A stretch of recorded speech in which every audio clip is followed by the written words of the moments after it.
Hello, friends, and welcome to the Monday Show 16. I am your host, Wes. With me, as always, my good friend, Ruuts. Ruuts, there's something a little off about this Monday. It feels a bit strange. It doesn't feel like a normal Monday. Am I wrong? Yeah, it feels weird. It feels like we're late for something. And I don't know what we're late for. It's very bizarre. Feels kind of like a Wednesday, Yeah, it right? feels like Wednesday for some reason. Well, of course, it's Wednesday. As those of you who follow this channel know, our last episode was a day late. It got pushed into Monday, and therefore the Monday show gets pushed on up. And we figured since we were moving it anyway, why not move it an extra day? Put it on Wednesday, and I think it paid off. We had a couple extra days to prepare. Normally, we just put the Monday show together on the fly. After we do the Sunday show, it's right back to it. And in one day, we put together this awesome variety show. But now we had a couple, and I think it's going to show, Roots. What do you I agree. think? I agree. There's so much stuff going on, and especially with the month, the November and December games. There's just a lot of good games with little filler, is what you said, and I agree. Yeah, normally we have in each category, we have two or three solid choices, and then we just kind of have to pick, a couple more just to fill the episode out. None of that this month, friends. Not even in PSVR. I mean, it was a solid month for VR, and instead of picking which ones to put in to fill it out, I had to pick which ones to leave out, and that's always a good sign. So before we get to that, before we get to our game of the month, November, and our December preview, as always, we're going to talk about a few games, talk about what we've been playing. And just today, Roots and I both spent a pretty significant amount of time in DeLeon Legends. And for those of you who don't know, this was pretty much an alpha build of a game we're going to see at some point in the future coming to us from Colorado based Digital Wizards. And we'd like to go ahead and thank Digital Wizards for offering up alpha access to us. It was really cool of them because this is, it's got a long way to go before it becomes a game. But Roots, I feel like they've got a pretty good foundation here to build a pretty solid pirate game from, right? Yeah, I agree. And anybody that knows Roots knows he loves himself some Sea of Thieves. So I was kind of psyched to get in there and check it out. And I think they're doing a lot of things right with this, and I'm excited to see where they're going to go with it. Yeah, and again, let me reiterate that this is an alpha build, and you know, a lot of the stuff that comes with playing an alpha build was absolutely present here. But obviously, just being in development, we're going to give it a pass on all that stuff, performance, things like that. That's going to get optimized before this game gets released. That goes without saying, so it's not even worth mentioning. So we're going to talk about what this game does well. And the moment you turn it on, you go into this title sequence, and breathtaking, right? Yeah, and that kind of reminded me a little bit of like Pirates of the Caribbean ride, when you're in there and you're first going in and you got the ships battling each other and you're like just watching it. It was really cool, and it was very cinematic, and it I guess set things on a good pace, I think. Yeah, that you start the game out in the ocean, you're under the water, and then you, as the narrator talks, and let's be honest, I hope they get a real narrator because it was computer voice, and even though it was a very good computer voice, you could still tell. But the narrator tells you the story of what's going on as you ascend through the water, and then finally you surface, and this absolutely massive pirate ship sails right by you, and that thing was gorgeous, and it was in attack mode too, right? Yeah, no, I was thinking of actually what came after that, but yeah, that was actually really good. And this game looks really good, and for a skin, or like you said, it's just like the base for the game. It looks like it's pretty good, and so Yeah, that was definitely the high point, the very best thing about what we experienced was the graphics. It was beautiful graphics. Sound effects really good as well. Music spot on. From that standpoint, even though, like we said, there were some performance issues that are to be expected from an alpha build, everything looked and sounded really great. Now, no NPCs that I ran across, but then again, this is a very large map. You start off in this central island. It's called Tutorial Island. Apparently, there's a way to get it to give you a tutorial that I didn't find, but over time I taught myself how to use the inventory, use the weapons. I really thought that the menu user interface was really cool because it's like this old book, and like everything else in the game, it was absolutely beautiful. And you go to the table of contents and it'll say like main menu settings, yada yada yada, map, and so on and so forth, and you just point at it with your finger and it takes you to whatever you want to go to. I thought that was really cool. Yeah, I thought that was pretty cool as well. It did seem pretty easy to navigate as. Now you said you didn't know they've got a really cool compass on your wrist, and so I did do the tutorial, and so it was leading me, teaching me all sorts of shit while you were figuring it out on your own. And so the compass actually took me. I got on my boat and it took me to another island. I found this hidden cave. I had to blow it up, and what you were saying earlier, you were saying that you didn't think you could swim, but I just saw somebody in this video swimming really well over there, climbed up on the boat. So apparently we were doing something wrong on that. But yeah, no, oh man, how handy would that have been to be able to swim? I probably wouldn't even stop playing if I could just swim. I died like 3 times or 4 even in the ocean. Now I would recommend to the devs, one thing that we always stress on this show is options. And one of the options that needed to be there was for locomotion, because they do the whole swinging the arms thing, and I'm not about that. Now, there was one cool thing about it is you can actually jump by swinging both of your arms, and the harder you swing, the higher you jump. And I didn't do any long jumps like it sounded like you were doing long jumps and jumping crazy shit, but it was pretty cool jumping that way. But I would just say options. Don't make me swing my arms, please. Yeah, nobody wants that. And to be clear, you can move very slowly without swinging your arms. But if you want to get anywhere today, you've got to swing your arms to move. And it was kind of weird, even with the swinging arm thing. If you swing them too much, it kind of stops you and moves you backwards at the end of your swing. So you can't really do a full stride with the arm swing. You kind of have to sit here and do this deal like this. And it just felt weird. And even if it was done right, nobody wants swinging arm locomotion. So if you want to leave it in as an option, sure. I always think that options, the more options you give the player, the better off, the more well received your game is going to be. And yeah, I think you're right, Ruuts. I think that one's pretty much at the top of the list. Yeah, I'd like a bigger boat too. Like this one is good, but like if you've seen Sea of Thieves, the galleon, where you can, it's a 4-person boat and it's a lot bigger. You got a lot more to move around on. I didn't like the smaller boat as much, so I'm kind of glad I like this one. Look, just even having more space to move around. And oh my God, if you made this co-op, that would be awesome as well. But even just an amazing storyline would be cool. So.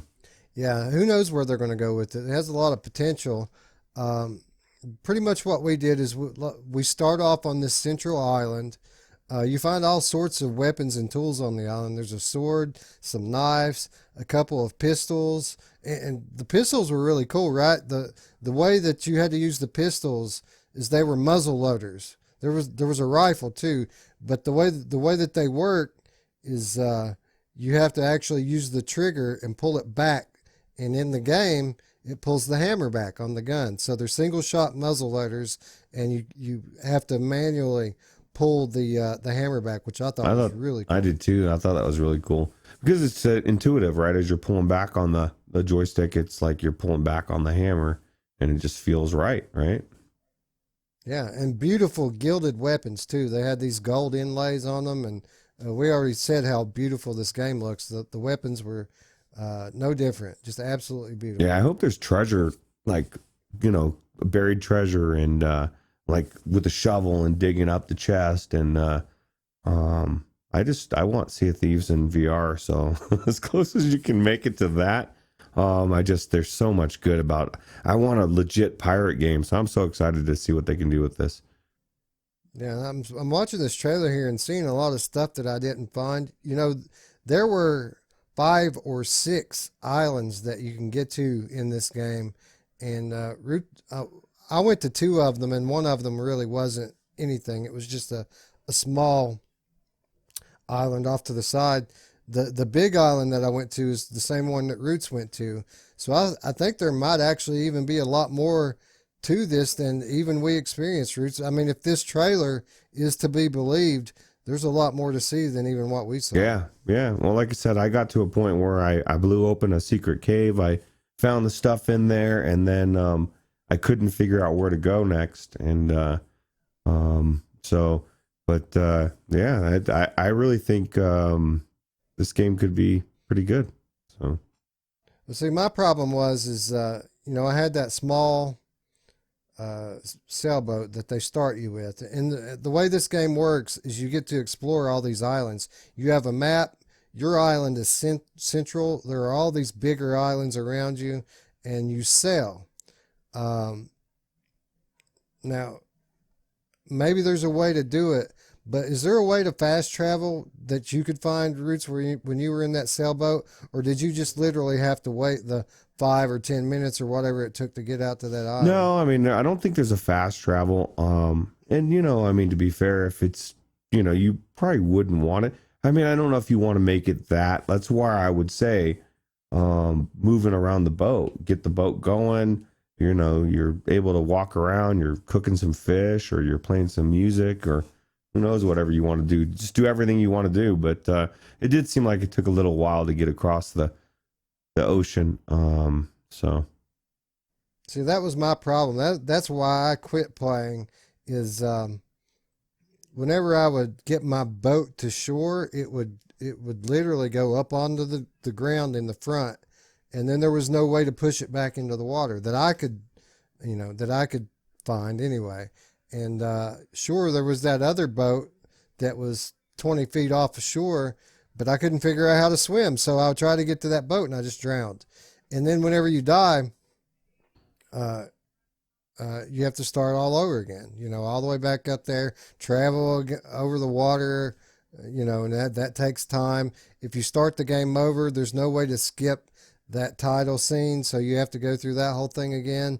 And a lot of time it takes to start over. And after I did it like 2 or 3 times, I was just done with it. I didn't have the patience anymore to just retread ground that I've already been across a couple times. But again, all in all, I enjoyed my time in it. I think it's a beautiful world. I'd love having something like this to explore. It felt really great from that perspective.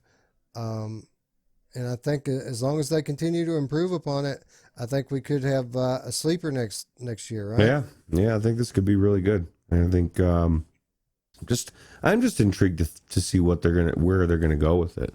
Now that I've seen the base, and I can see how good it looks, and especially like you said, the opening scene, that's always a good sign. If that's the first thing they probably worked on, and they banged it out, and it's amazing. So this guy is swimming like a fucking beast, man.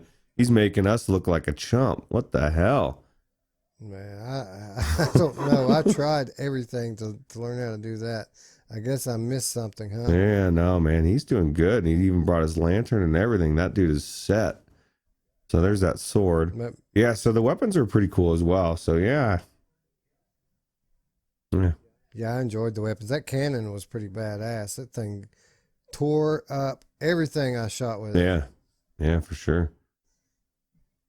Anyway, this is one we're going to keep an eye on, obviously, over time as the builds update. I'll probably even go back into it, Roots. Now that I'm seeing stuff like this, I think I might want to hit up those other islands, right? Yeah, I want to see where that creature is, and it's. I mean, I want to get on a bigger boat, and I want to dig for treasure. So as long as you have that, I'm going to be happy. Yeah.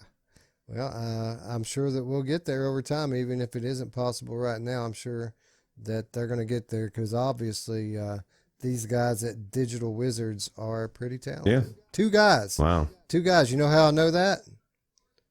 Because I found a message in a bottle. Did you find the message in I a bottle? did actually find that. That was pretty cool. Was that not? I was like, oh, cool. You know, I thought it was going to be a quest or whatever, and it was like just saying, hey, this is who we are, and you know, that's pretty cool. And it just shows you how much a couple guys can do, and you know, and they're based right here in Colorado Springs, right over by the Cheyenne Mountain Zoo, so in general area. So Super cool guys too. Thanks again, guys, for letting us check out your world here that you've built. You have a lot to be proud of here. yeah, we're psyched to check it out when it's a finished product and watch it sell well. So put that out there. All right. Well, this is not the only thing that Ruuts and I have been playing in recent days. Just before we filmed this this episode, we had what was meant to be about an hour-long Farpoint session co-op turn into a 2-hour-long Farpoint co-op session, and I didn't want to quit, Ruuts. What about you? Nah, me neither. I wanted to see every level, and we just couldn't get it done. No, there's a lot more, and you'll. I think where you hosted it, it didn't even show you all of the levels that there are, because I'm pretty sure that there's 10 to 12 different levels. So I think as you progress through the campaign, or maybe next time I'll host and you can be the visitor, and I already have it all unlocked, and we can do it that way. But we did the first 4 co-op levels, and for those of you who don't know about Farpoint, Farpoint is a first-person shooter exclusive to PlayStation VR that pretty much launched along with the aim controller. So you can use the DualShock 4 if you want, but you're really wasting your time. If you're playing Farpoint without the aim controller, you're just ruining it for yourself. But there's an epic 5 to 6 hour story campaign, which is absolutely great. This is one of the best looking games on PlayStation VR. It's one of the best playing games on PlayStation VR. But if single player campaign's not your thing, there's a challenge mode, which is kind of a speed run that puts you through these maps killing enemies. And if you want to play with a friend, there's a co-op mode that takes the speed run part out of the equation, but it's still really challenging to make your way to the end, right? Yeah, and I just want to clarify, because as I'm watching this video, this is not me and Wes. We would never, never pick easy. I don't know what the hell they were thinking, but yeah. So I think it would be too easy on easy, because we did it on medium, and I kind of feel like I want to do it on the next level up. Although you probably know a little bit more about that than me. Is the next level up just like ridiculous? You don't want to go past medium, or? I don't know. It's normally pretty challenging to go through co-op on medium, but like I was telling you when we were playing, normally when I'm in this game, it's with somebody who's fairly new. It's not somebody that's playing VR every day. My wife's a pro at Farpoint. She's as good as I am at it. But other than that, normally I'm playing with my daughter or my sister, somebody who's picking up VR once a month instead of every day. So you and I handled it pretty well. I think maybe we are ready for the higher difficulty. Yeah, because we only died, I think, twice, and one of them wasn't really our fault, but we died 2 legit times, 3 overall, because Ruuts committed suicide, and then I was so heartbroken that I had to follow suit. By the way, if you want to see our, well, I don't know. If you want to watch our gameplay in this, I recorded it, but I haven't watched it back yet to see if Ruuts' party mic came through. So I don't know if I'm going to be able to cut it up into videos or not. But as long as I've got 2 mic tracks, I'm going to cut it up into about, I don't know, 2 or 3 videos and just watch our channel over the next couple of weeks, we'll say, and I'll be putting up some gameplay footage. Ruuts, how did this game play versus your expectations? Actually, it's played really well. You know, I hear a lot of people talk about the aim controller jank and having to shake it and do the hokey pokey and turn yourself around and do all sorts of weird shit and to get it to play right. And it played fine. Now, it's kind of weird because we were talking about, because you started your session with your controller halfway dead, and we were getting close to the end of the thing, and I had said, wow, my controller's starting to do that weird, you know, drift thing. And we, you know, surmised that it was the getting low on battery power that does it. But when I got out, man, mine still said it was full, but I know it wasn't 100% full. But I guarantee you, man, that first 3/4 of the thing, it didn't drift for shit at all, and then all of a sudden it just started doing it. So I guarantee it's got to do with battery power, right? Well, I can tell you one other thing that it might have been, and I can't really say so without watching you play, but the aim controller is a finicky thing, and if you turn your body instead of using your sticks a lot, if you're turning your body, if it loses the controller once, then it's screwed, because then it's going to start drifting and it'll come back in.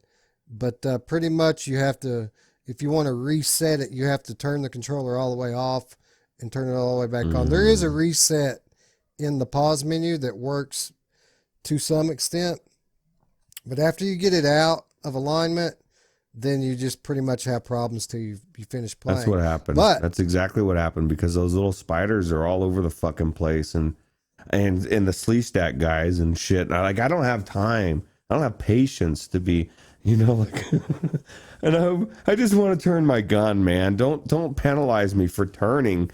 I don't even know. Now I know why Mamefan could never play this game ever, because he turns like a motherfucker. He wants to turn, you know, and you can turn, but you've got like the camera can track you through about, I don't know, we'll say 100 degrees or so, 115 degrees.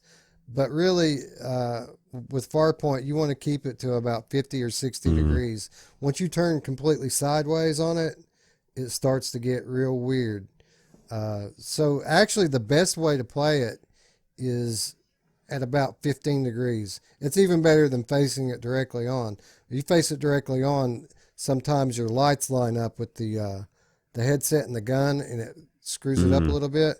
But if you turn just a little bit and look just off to the side, it pretty much stays perfect until you get really out of place. And then, like I said, once you start having trouble with it, it's hard to get it to stop. Well, there you go, ladies and gentlemen. That's the Weasel's tips on how to do the aim controller properly. I didn't know that. It's actually really good. And just knowing that there's a reason for it. I mean, I don't like it, but at least I understand it a little bit better. So that's good. But how cool is it? Let me ask you this. Why are the idiots, I mean, I'm not going to call them idiots, obviously very, very intelligent people at Oculus, why haven't they not come up with a gun controller yet? It adds so much to the game, right? Right. I guarantee you, if you came out with a legit gun that tracked perfectly and sold it, just like that, with the joysticks or the controllers and everything, Pavlov, every game, like nobody's gonna, like, if you could hold the gun versus having a gun stock, like, why would you not? And it's the way that aim controller is designed with the two joysticks. It just feels so right. And I don't know, it's really good. Yeah, and I hear you people in the comments. Yes, I know you can get a Pro Tube, but you know what? Pro Tubes are friggin' expensive. And yeah, you can get cheaper, jankier ones, but even with those, you still have to go into the menu and calibrate it up so that it works just right. And it's just a little too much when there should be a peripheral like these you can get for $60 new, $45 used. And, you know, other than the the tracking limitations of the PS camera, this thing is just awesome. This is one of the best pickups I've done for PlayStation VR as far as immersion. And like, let's be honest, you know, there's so many games that I can play. This is not one of them because you can't play it with Move controllers, but the aim controller saves the game. Like, there's games I don't want to use a Move controller for obvious reasons, and then I get to use Borderlands, you know, too, is a perfect example. You know, it's like, oh my God, I get to use this gun and I get to now have analog sticks to run around, like, and do the game like it's supposed to be. You know, it's just, it's a no-brainer to me. Yeah. Well, I got an idea, Ruuts. Apparently, Firewall Zero Hour is a whole new game from the last time I played it. I haven't played that game for months and months on end, but I watched Frank in a stream the other day showing off the new update. Man, that thing doesn't even look like the same game anymore. There's so many new maps and new characters, new abilities, new weapons. The whole UI has been redone. Everything's different about it now. I'm in. You in? Oh yeah, man. So it's teams of 4, right? Teams of 4. So, that's right. So we just need 2 more people, and let us know in the chat. You know, join the Discord. Somebody I want to go into this game with 3 other people that I'm like communicating and I know, instead of some douchebag or worse, a kid. At least a douchebag will know what they're doing mostly. You know, I just want to go in with people that I can have fun with and just have a good time. Yeah, and to be clear, before you people all jump in and say me, we're gonna have to level up a bit. Ruuts has barely played this game. I've played it a little bit. I think I made it up to a level 18 or something like that, but really that's nothing in the grand scale. So it's going to take some practice before we don't just die immediately. So before you jump in, just understand what you're signing up for. We're going to get killed a lot, and but that said, it is the perfect time to do it because they're running either for the next week or 2 weeks. They're running a special. It's a free trial, so if you don't have the game, you can play. As long as you have an aim controller, you can jump in and play. And for anyone who's playing right now, double XP, so you can actually level up twice as fast as you normally would be able to. Wow, that's a good deal, huh? So basically, part of what Wes just said, to translate for you, what you're going to do is be carrying Ruuts specifically for a bit. But you know, that's one of my favorite things. I've got a couple friends I game with, you know, and they're my backpack, man. They carry me. I climb in there, and they just take me across the finish line, and I like it. So, well, I know what you mean, man. I played. I think one of the last times I played this game, I played with Roy Schwartz, and he was like level 40 or level 50, and actually got a win a little bit. Wow, that's awesome, dude.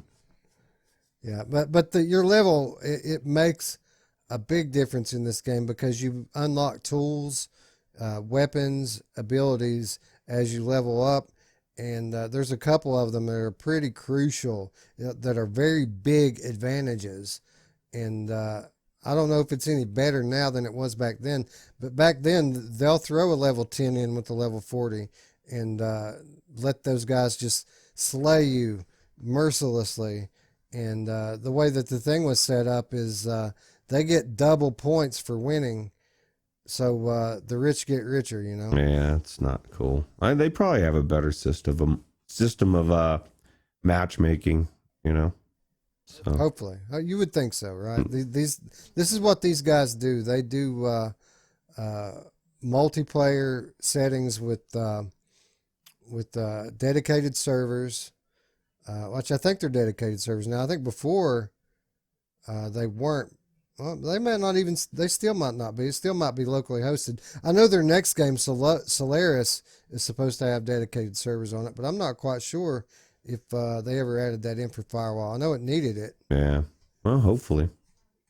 Well, we'll find out, won't we? Yeah. Because the way it works with these local servers is you kill somebody, they rage quit, and then everybody else gets left out because the whole game I drops and you're back in the menu. I thought I heard that they fixed that. So if that's what the dedicated server would do, then I'm pretty sure they did move them, because I could Either that or they could have implemented some sort of host swap. So, like, there's a backup host if one drops. Why would you not do just go that to the next guy. begin with on a multiplayer game? That's such a bad thing to drop the ball. You know, oops, you know, the person just quit or their internet went out, and now we need to all go back to the menu.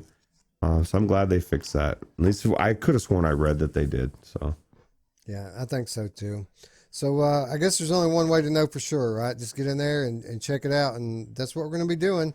If you want to go in with us, if you don't mind dying repeatedly, let us know in the chat or Discord. Obviously, there's a Discord invite in the description below. Hit us up. Let's play some Firewall. yep. All right, moving on. One more thing we're going to talk about before we get into the games of the month for November. And when I say we're going to talk about, I'm going to talk about my friend Ruuts here. He's going to talk about that thing you see sitting in front of him right there. He just picked up this last week during the Black Friday sale, a Logitech G920 race wheel. Everyone says you got to get a race wheel. It makes all the difference in racing games. Ruuts, is that true? Yeah. From what I've experienced so far, even though it has not been a completely perfect experience, that's exactly true. And I will start by talking about this game that I have not been able to get working. So essentially, I got the Logitech G920, and I impetuously just bought it. Yes, there's the G29 is for the PlayStation as well, and that's a different story. But there's two different models, and you can get one for PlayStation/PC, one for Xbox/PC. But the bottom line is the Logitech software is all weird and janked and fucked up, and it just has issues registering your wheel, and I still have yet to have my computer show it as anything other than a Xbox controller. And then even through the Logitech gaming software, it won't register it properly. And I've researched so much stuff. Now, certain games I can play, like I can play Kartcraft. It worked fine out of the box. I mean, I was able to get it to see that the wheel was there, so I can pick it as a Logitech wheel, and it registers it. But if the drivers and everything's not lined up perfect, there's little things different. And I'm assuming this also has some sort of a degree difference between the 900. And I would like any of this stuff. If anybody knows, let me know. But I know somebody was telling me in touring carts, you got to set it to 180. So maybe this has got to be set to something besides 900, because it was good, but it still felt like it wasn't 100%. The only game that really felt 100% was Project Cars 2. And I'm sure that I could still, even if I could register, it would be better. But nah, even being the shit I've dealt with, it makes me want to have a wheel. It makes me want to almost return this and get a 100% PC compatible one, which is getting hard to do. You got to go back in older models, or you got to spend a lot of money, which is kind of disappointing. But all in all, I think it's a really good experience. I really want to get touring carts set up properly at the 180, like Radio Runt was suggesting. If I can ever get everything to register properly. It was really cool being able to drive and grab shit and throw it. It was next level, and if I can get it to get the 180 properly degrees versus 900, I think it's going to be a really, really amazing time. So basically what you're saying here is when it was working right, that it was awesome. Yeah. But that was a very small percentage of the time. Yeah, and maybe it was just me, but I mean, there's a lot. I mean, I must have gone through, I don't even know how much troubleshooting and different sites. And, you know, I really need to talk to Alex or Gorilla or somebody that spent a lot of time tweaking this stuff. Maybe they know exactly what I need to do. But if I can get it to register, I think I'm gonna love the fuck out of it. Now, one thing I did a lot of research, and like I've got the this one's a gear driven wheel, and so and I think Alex has the rubber band one, or I don't know, whatever they call it. It's a different type. It's more on pulleys and stuff, and it actually drives a little bit better. And then there's direct, which is like a literal conveyor belt almost in there, and it's the most realistic to what you would get in an arcade or even in a real driving experience. But those are super expensive. And now that I've even got the gear driven taste, I want the direct wheel, man. I want the direct drive, and I can't afford it. I can't afford thousands of dollars. I don't know. Can you? No, absolutely not. I don't want to spend 200 on the gear driven one, but I do want one. But informative. See, I never knew there was a difference. I just thought they were all the same technology. I didn't know there were different kinds of wheels, that some work better than the others. This is all news to me. Yeah, I'm very disappointed in Logitech, to be honest, because, and a lot of people are, and in all the forums I've been reading, man, they really dropped the ball, and I don't understand why it's so difficult to get things to match up, or like there's not even, as far as I could find, there's not even a fucking driver for this thing.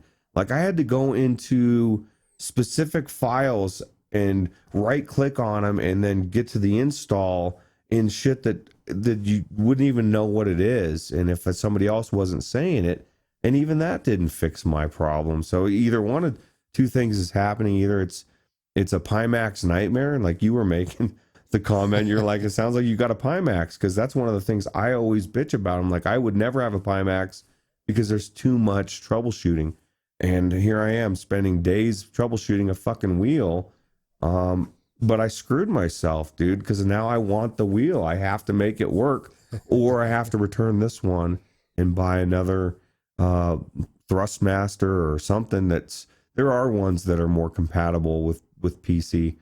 But so if you guys know anybody has any suggestions or how to get this one to work, I'm fine with that as well. I want to race Assetto Corsa, and I want to race this with my hand and whipping around the corners. And I would say driven by, you were right, Kartcraft is amazing. And yeah, that's pretty much everything I have to say on this, I think. So basically, what we're learning here is that Ruuts is ruined now.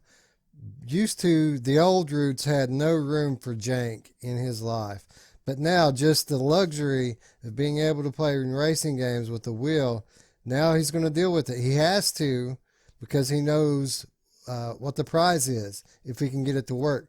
So, Ruuts, this is my question to you. Don't you think that 200 degrees field of view would do exactly the same thing to you? Maybe. But see, that's the thing, is like everything else works so good in the other headset, at least the Rift I have, and want to get the Index, that I don't know if I would substitute all the other shit.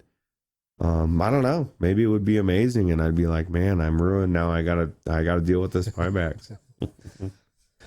So you heard it here first. Ruuts is starting tomorrow. He's going to buy a Vorpex, and he's been transformed. He's a jank master now. He's just going to spend all of his time tweaking. Yeah, I'm just tweaking. No, actually, what he's going to do is he's going to return this thing, and he's going to buy a $400 wheel next week that actually works. Did you get the PlayStation version? No, I got the Xbox. Version? See, that's what I was saying. One of the things that I just went and clicked on it and bought it. I wanted to get it quick. And then it was funny because I bought it, and then Alex in the Discord was like, make sure you get the the PlayStation one. And then I looked, and it was like, you can't return it. And, I could have canceled it, but then I'm tying up that money, and I didn't necessarily have that extra money to tie up and buy another one. And so I was stuck.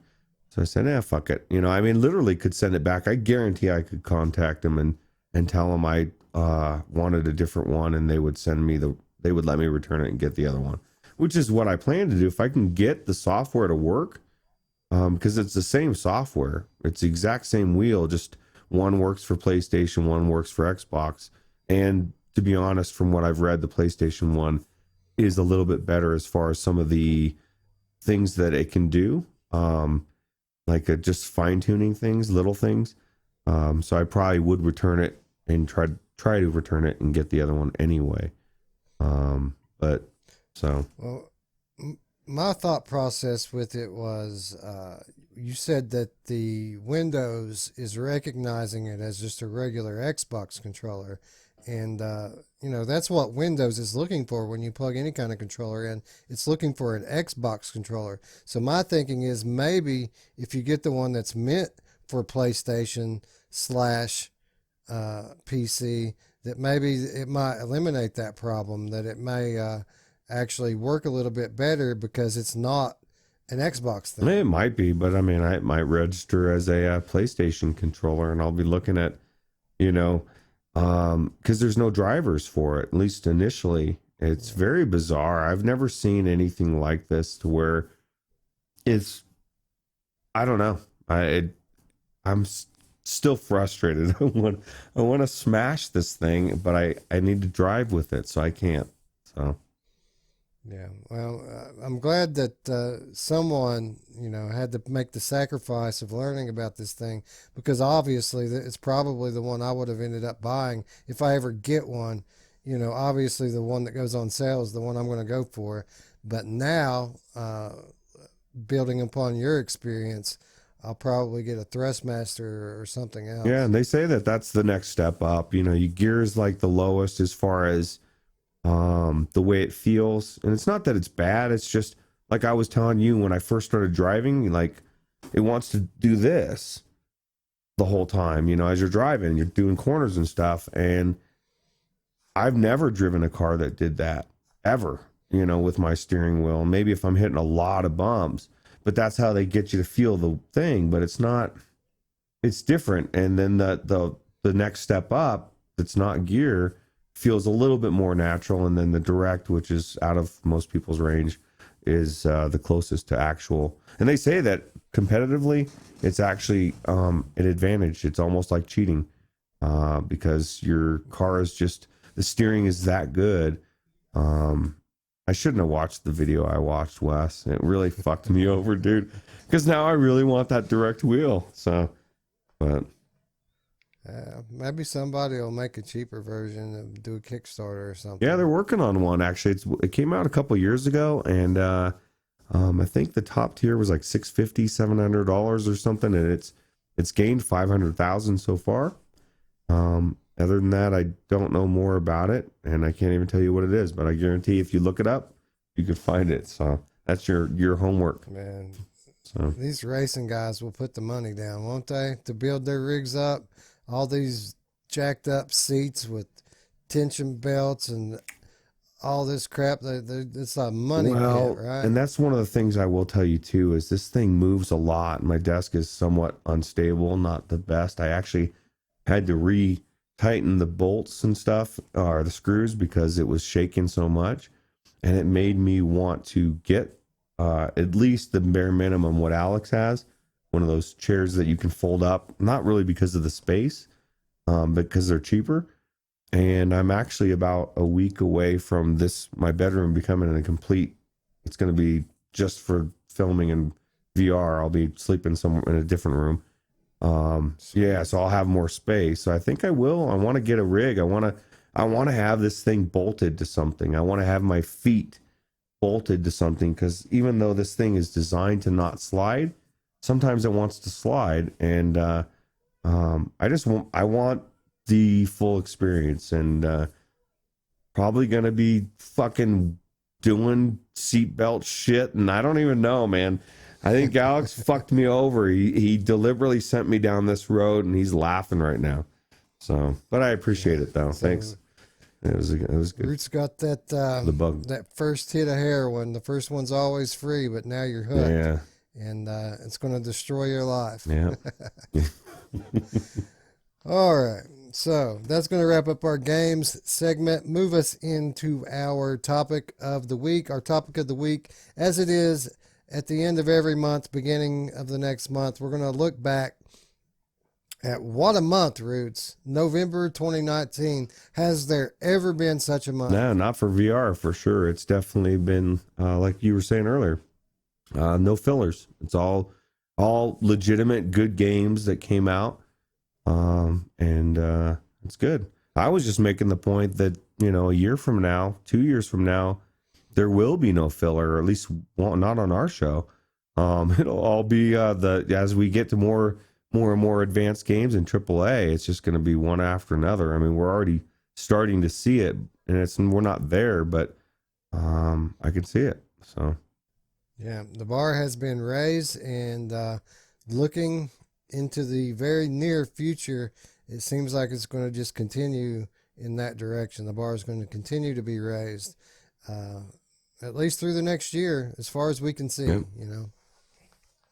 All right, so for those of you who don't know how this works, we have broken it down into PlayStation VR, Oculus Quest, and PC VR. And in each category, we pick what is, in our opinion, the 4 or 5 top releases. We don't list every game that came out for the whole month because we'd be here all night doing that. We pick 4 or 5 that we feel like are the best, and then Ruuts picks one that he thinks is the game of the month. I'll pick one. If I agree with him and there's another close second, he'll pick one and I'll pick a different one.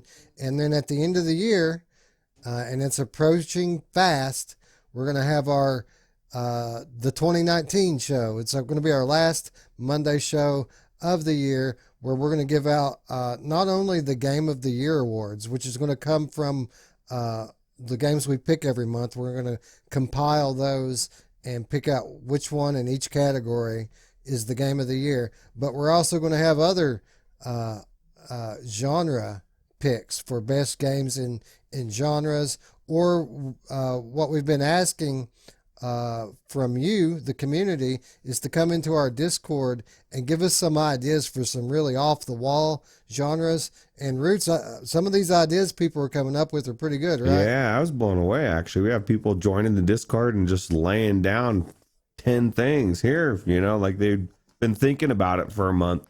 And it's cool because as we get more and more category things that we agree with, we can solidify what we both want, which is we don't want any normal, boring, generic categories. Like, that's for the other shows out there, not for virtual strangers. So Right. We pride ourselves on having different content, and we pride ourselves for our community above all. And you guys are great. Keep them coming. We're going to leave the channel up for the Discord for most of the remainder of the week, at which point we'll pick which ones we're going to go with. And then next week, you guys can vote. We're not going to really give you the list. We're going to ask you, okay, what do you think should win in this category? And we're going to take suggestions. It kind of is a vote, because we're going to ask you, even if you see yours being named by someone else, you should rename it. And that will give us some input as to who we should choose for the winner. We're not doing it. It's not a democracy here. We are choosing the winners, and we haven't decided yet whether we're just going to choose one overall, or if Ruuts is going to pick one he thinks and I'm going to pick one I think, or maybe we'll even have 3, one from Ruuts, one from me, and one from the community. If you guys participate heavily, maybe we'll do that. But your input's definitely going to have some impact on the winners. Time's ticking away. The year is almost over. So the invite link is in the description. Join our Discord. Come in and tell us what categories that you'd like to see on our year-end show. And then next week, tell us who should win. Now, a lot more incentive than that to participate in our 2019 celebration, because as I said before, this epic year deserves an epic send-off. And we're not really a channel who does a whole lot of giveaways on a regular basis, but we're doing one for this. And if we're only going to do one, it's going to be a doozy. So we're giving out tons of games. There's going to be loads of prizes. They're going to be hidden throughout the video. So if by some chance you can't make it live, you still could win by watching the video, having eagle eyes. Some of them will be easy to find. Some of them will be not so easy to find. So keep your eyes peeled. Pull out your pause button and parse it frame by frame like the Zapruder film. And who knows what you might find in there. But we're going to give out some codes in the live chat as well when we premiere. Like I was saying on the last episode, they won't necessarily all be just code drops. We'll probably do some just code drops in the chat, but others we might draw names, because I know some people don't like that, where you just drop the code in the description and then one guy who can type really fast ends up winning all the games. So we're going to make it fair. We're going to make it so that everybody has a chance, whether you're live or you're not live, whether you type fast or have no hands. Everybody gets a chance. And yeah, if you have no hands, I want to know how you're playing VR. Well, you could play it well. Yeah, there are some games. True. Those are called gaze-based games. Oh, that's true. That's true. Anyway, we're very inclusive here. We're having a hell of a party at the end of the year. Don't miss it. And again, join our Discord, participate, help us build this party. It's your party too. It's not just ours. We just happen to be the MCs. All right, enough of that. We need some nominations from November, Ruuts. Who do we have up first in the category of PSVR? Well, I have to start with this one. You know, like this is my baby.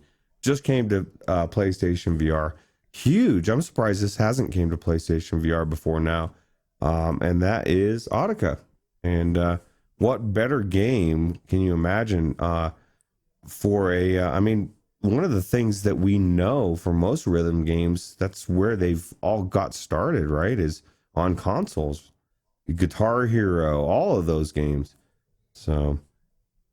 Yeah, and those games, some of those came from the people who brought us Audica, right? Yeah, Harmonix, man. And this is such a good game. This is my go-to game. It breaks my heart and my soul to say this, but I haven't played it for weeks, man. I've been having withdrawals. I'm thinking about Audica all the time. I don't know what the hell is going on. Definitely need to get back into it, and love to check it out on PlayStation VR. But I'm torn, Wes. I've already bought it on multiple platforms. Do I really need it again on PlayStation just to see what it is like with Move controllers and stuff, you know? So. Yeah, it could be one of those odd situations. You know, there's a lot of people who have both. People like me who have the PC and also have PlayStation VR. And I know with Beat Saber, oddly enough, a lot of people prefer to play Beat Saber on PlayStation VR. They say that the Move controllers just feel better for that game. Maybe it's the same thing with Audica. I doubt it, but it's a possibility. Yeah, because it's a gun versus a saber. Probably the same argument that people use for Vive and the wands, because it feels more like a saber. So yeah, that makes sense, right? Yeah. All right, so our next nomination for PlayStation VR Game of the Month November is a game that we reviewed just a couple of weeks ago on this channel. A very beautiful, charming game, albeit short. The Curious Tale of the Stolen Pets. This is a game from Fast Travel Games, the same developers who brought us Apex Construct and Ruuts. I mean, it's a game not for everyone, but you'd have to be blind not to see that this is a beautiful game, right? Oh yeah, and it's perfect. Again, it's you know, I know everybody says kids shouldn't play VR, and you know, whatever. My nephew's getting a Quest and he's 10. So it's happening. Deal with it. What a better platform, or can you think of a better platform for kids to play this on, or anybody really? It's just a very. I look at this game and honestly, it looks like a really cool kids game, and it's just very cool, very interactive. So. Yeah, yeah. My only issue with it was that it was only an hour long, but they priced it accordingly. To be fair, I enjoyed my time in it. There wasn't much challenge to it, but you know me, I'm an explorer. I like to explore, and when you have these cute little miniature worlds in front of you, it makes it easy because you can just move it around. Easy to manipulate the small little world in front of you, and tons of little things to find in this game. And there's actually pretty soon going to be even more to find in this game, and we'll get to that in just a little bit later in the episode. But a very well done game and a deserving nomination. Um, the third PSVR nomination is a game that has been a long time coming. We have been waiting for this game since before we even had VR. I'm talking, of course, about Golem. You know, we said it many times that, you know, as long as it took them to get this one to market, they better deliver. And largely, I feel like they have here. This is a great game. It's not a good game. This is a great game. And if you're someone like me who enjoys counter melee, you have to have fast reflexes to fight in this game, but it's not about the fighting. The fighting's almost secondary. This is an exploration game. It's a big, massive world. They play with scale, unlike most games ever have before them. I mean, they do a really good job playing with scale. Top-notch visuals and audio, and Ruuts, just a great game. Yeah, something I'm, you know, even though I'm not big on melee, or specifically this type of melee, I watched the trailer and I hear you talk about it, and it makes me want to buy one of those controllers and try it sometime. And I probably will when it goes on sale at some point. But you know, it looks like a really, really well done game. So I want to try it. Yeah, it is. It's very good. It's very good.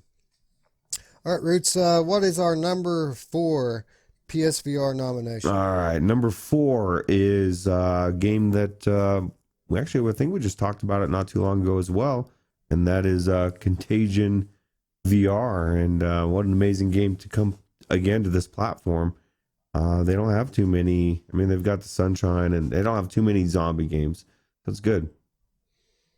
Yeah, a perfectly timed port. And it didn't seem like it was going to be so at first, because this is another one of those games that PlayStation VR has been waiting for a long time. But their lead developer or lead programmer resigned a little over a year ago. I thought it was curtains for Contagion VR Outbreak, but they have done 5 times the work on this game since he left. So kudos to this development team. I meant to do a full segment on this not long ago, but had some technical difficulties and we kind of moved past it. But coming up, I still want to check this one out on PlayStation VR. The time that I did have in it, it seemed like it was a pretty solid port, even though I did only play the first mission on it. So definitely a deserving nomination, a pretty good game, and timed very well. You know, we thought it was going to conflict with those Walking Dead games, but Servio's pushed their game into 2020. The other one scheduled for January 2020. So Contagion has the market to themselves for a couple of months, and I'm really glad, because this is really solid as far as zombie games go. Give us the last nomination for PlayStation VR. Rich. Oh, okay. The last one that just came out is a game that we actually are going to be reviewing pretty soon, and that is Espire 1. And that's, yeah, I was going to add more to the name, but that's the name of it. There is no more. But yeah, this is actually a pretty good game. Pretty good stealth game, wouldn't you say? Yeah, I enjoyed it. Still undecided on just how good it is, but I did enjoy my time in it. Admittedly, need more time in it, so I don't want to give a final judgment on it. Just watch for our review session coming up in soon, within the next few weeks, most likely. We'll be reviewing this one, and we'll have a final verdict. We'll tell you if it's good, bad, or ugly then. But a little bit of a rocky start with PlayStation VR version from what I'm hearing. But I think they're getting on top of it. They've already patched it with one major patch. I think there's another one on the way. So another solid title to round out the 5 for PlayStation VR. That's a pretty solid lineup. I know we talk a lot on this program about how PSVR hasn't had much going on, but when you take cross-platform games into the bigger picture, and you're not just thinking about exclusives, there's still good games coming to PSVR. So Yeah, it's 5 good ones right there. yep. Out of the 5, Ruuts, what is your pick for PSVR Game of the Month? All right, so this might be controversial with some people. They might not understand my choice, but I'm going to have to go with Golem as the number 1. And I know a lot of people thought I was going to pick my baby Audica, but, you know, it's an amazing game. I love it, but that doesn't mean the community is just going crazy over Golem. And people are saying it's the best game that they've ever played. Now, that might be a little extreme because we got Astrobot, we got Resident Evil 7, Wipeout. We've got a lot of good games. But man, from what people are saying, and that's one of the reasons why I want to try it. And of course, your opinion, it is the best of that list, in my opinion, anyway.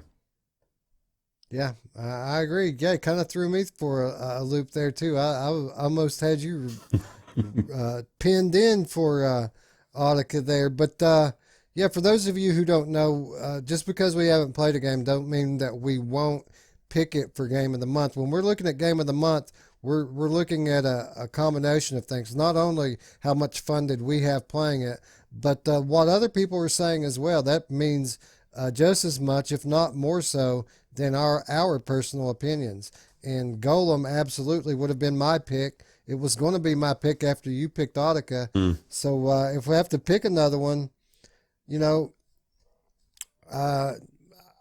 Aspire 1 might normally would have been it, or at least been a serious contender for it.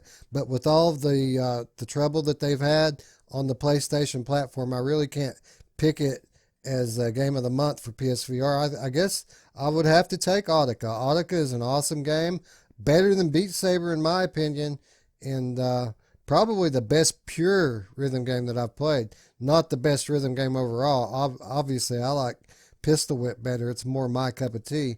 But Audica is probably the best pure rhythm game that I've ever played. And if you're going to go with Golem and I've got to pick a runner-up, it's going to be Audica this month. Yeah, I agree with that as well. I mean, Curious Tale, definitely a high level of quality there, but very short and very child-focused with the theme in it. So I think Audica is the best choice here. You know, one thing I was going to say about those short things, like we've had discussion in the Discord over the last 24 hours of people saying, look, I think I'm done with Asgard's Wrath.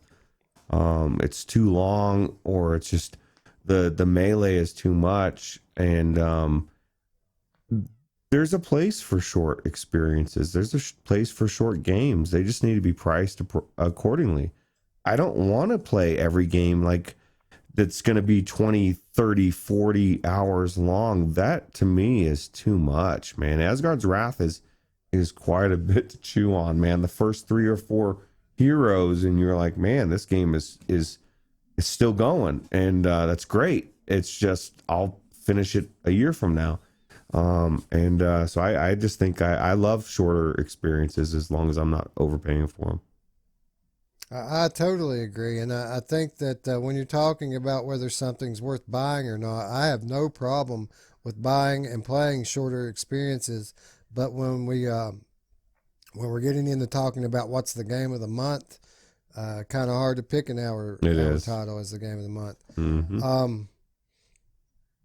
As far as Asgard's Wrath goes, I think what you said there really is really telling. These people who are saying that they're done with Asgard's Wrath, they burnt themselves out on it. This game isn't necessarily meant to be marathon straight through like that. If you got 40 hours plus of gameplay, there's no reason why this game shouldn't at least take you a few months to play through.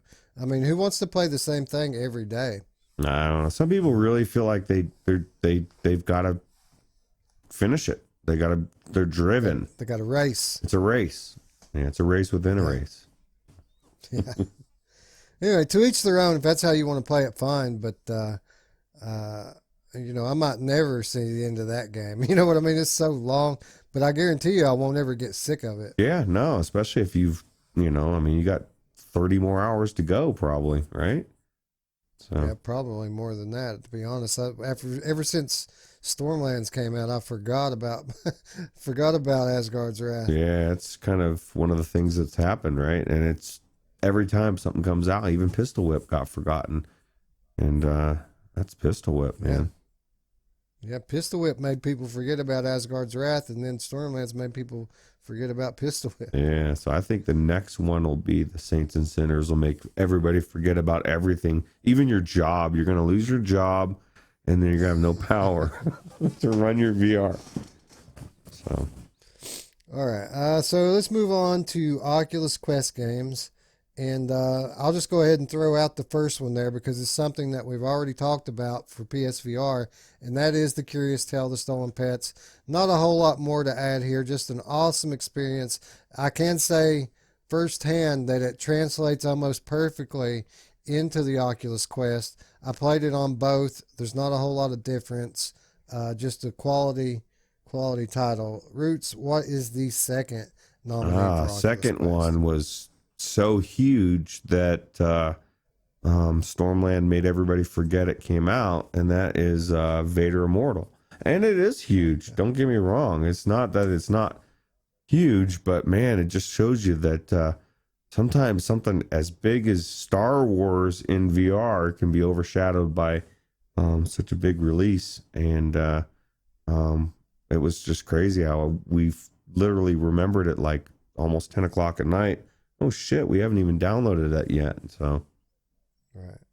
Yeah, that's the way it was, wasn't it? Because there was so much going on in November. How could you overlook Star Wars? You know, when you first get into VR and you first experience it, your mind starts to race with the possibilities of the things that you might one day see in VR. And absolutely, almost unanimously, one of those things is maybe one day I can live a Star Wars movie. And that's pretty much what Vader Immortal is. And for all of its faults, and there are a few faults with it, still a solid title, a system seller, if nothing else, and definitely should be considered for Game of the Month. The next nominee that we have for Oculus Quest Game of the Month is a game that we've alluded to a few times already, and that is Pistol Whip.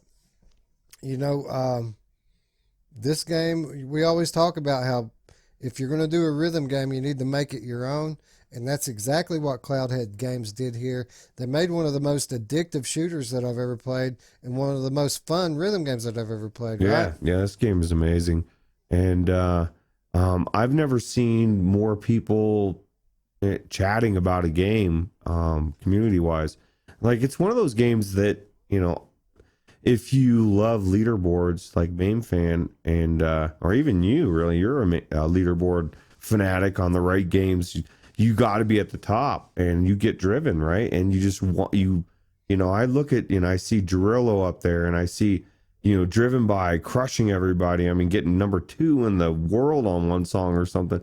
It's crazy. I just love it. I love competing against friends and then watching them totally annihilate my score. So actually, that's kind of sad, actually. Yeah. Yeah, just an awesome game. And I didn't play much VR last week. I had family in. I was busy doing other things. One of the things I was doing was demoing VR for the first time to these people. And I went to the same game every time for everyone that I put in it. And that game was Pistol Whip. So I think that is a testament in itself to how good this game is. Yeah, how well was it received? Really well? Yeah, everybody loved it. No one said, "Oh my God, this is terrible. Get me out of this thing." Everybody loved it, and a couple of times I had to save children from being knocked senseless from walking into the play area when they shouldn't have been. But no Oh man. disasters. We're, a couple of close calls, but nothing nothing traumatic happened this time anyway. Yeah, nothing says good VR time like a kid getting smacked across the face. Not too hard, just enough to, like you said, let them know, hey man, this is serious business, man. You don't walk out in this war field here. So Yeah, we had a couple of them almost had the tooth fairy come early because they had to pick their teeth up off the ground, oh right? man, at least there's money there, It's always good. Yeah, right. All right, number 4, Oculus Quest Game of the Month nominee is another game that we've already talked about in the PlayStation VR segment, and that is Aspire 1 VR Operative. This game, not a whole lot more to say about it here other than it's fairly, it's a lot better received on Oculus Quest than it was in PlayStation VR. I haven't tried it on the Quest, but I haven't really heard anybody complaining about it. And when it comes to games like this, no news is good news, right? Yeah. I mean, like you said, it everybody was talking about the other release. So yeah, I think this probably came out pretty well. And being able to move around would be good. It'd be nice in this game. Have an extra degree of freedom almost, right? Yeah, I just want to try walking through one of those level 5 security clearance doors. I wonder if I could just walk through that thing. Let's see what's on the other side of it. What do they have locked up in their Ruuts? I want to I know. don't know. I think it's government secrets, AI. This is one thing. It's a little bit off the cuff, but I don't really trust AI 100%, and Carmack's too smart to go work on it. I've decided. I think they need to scrap that because I think he may single-handedly bring down the human race. He's going to solidify AI, and we're all screwed. So. I knew that we were screwed back during the Neuralink launch. Remember a few months ago, Elon Musk launched the Neuralink brain interface chip. Yeah. He made some comments back during that thing on John Carmack and how awesome it would be to work with him again. And as soon as he said that, I said, "Oh, no. They're going to take Carmack away." And then here we are 2 months later, Yep. and what happened? Carmack's gone. Yeah, that's crazy. But the one good thing about John Carmack is he is passionate about his work, and Oculus Quest is still a work in progress. And I still very much feel like he's going to have his hands on the future of that device, if nothing else. Yeah, I agree. All right, one more Oculus Quest nomination. Ruuts, what do we have? This one is actually kind of cool that's come to the Quest. And because there's not too many good puzzle games, or at least that I know of, it's Fisherman's Tale. This is one of the games that I think does so many things right. This should be an amazing game to demo to people too. It does scale. It does like the mind fuck thing where like some of the puzzles are still so cool. The way you go to another area and pick the smaller thing and use it in. I don't know, man. There's just so much to this game. I really enjoyed it. So. Yeah, this is one of those games that I haven't tried yet, but it's very high on my backlog list. Puzzle games take time, and I haven't had very much up until now. You got to try this, dude. But, You're a puzzle fanatic, man. This is good. Yeah, this has always been high on my list. I don't know why I haven't actually gotten around to playing this one yet. Every time I look at it, I'm like, man, that thing looks cool. So, yeah, I probably should check it out at some point. That blows me away. 2018, has it really been out that long? It's been out for a while, man. Dude, I feel like I'm getting old in the VR industry. I don't know, man. The time needs to slow down. Yeah. Right? It just keeps getting faster. It's crazy. All right. Once again, just like with PSVR, maybe even a bit more so, 5 solid games here, dude. What's your game of the month? I think I believe there's a lot of good contenders here. But the one that I'm going to pick, I think runs away with it. Not only because you said it's unique and, but the gameplay and it's so addictive. It's so good. And I'd say Pistol Whip, just all around a very, very solid title, and it even I don't remember anybody forgetting Pistol Whip came out like Vader Immortal did. You know, like it just, I don't know. Yeah, I absolutely 100% agree here. And as a matter of fact, I'm not even going to pick a number two runner up here. I think Pistol Whip takes it hands down, not even close. Uh, I mean, if I had to pick a second place, I mean, I would probably be here all night trying to choose between those four other, solid games, but none of them even compare with Pistol Whip. So I'm just going to reaffirm what you just said. This is one of the best VR games I've ever played, and absolutely deserves to be the Oculus Quest game of the Yeah. month. All right, friends, that brings us to what you all came for, PC VR game of the month, and I'm just going to go ahead and kick it off and give us out the first two nominations real quick. Both games that we just talked about for Oculus Quest. First of all, Pistol Whip, the game we just chose for Oculus Quest. I just said it. It's one of the best VR games that I've ever played, and easily one of the top 5 from PC VR in November, right? Yeah, definitely. All right, number 2, again, Aspire 1. This was the version that we played. We played it on PC VR, had a good time. Still not quite sure how good it is. Is it good? Is it great? We don't know yet. We're going to know very soon. Stay tuned for that one.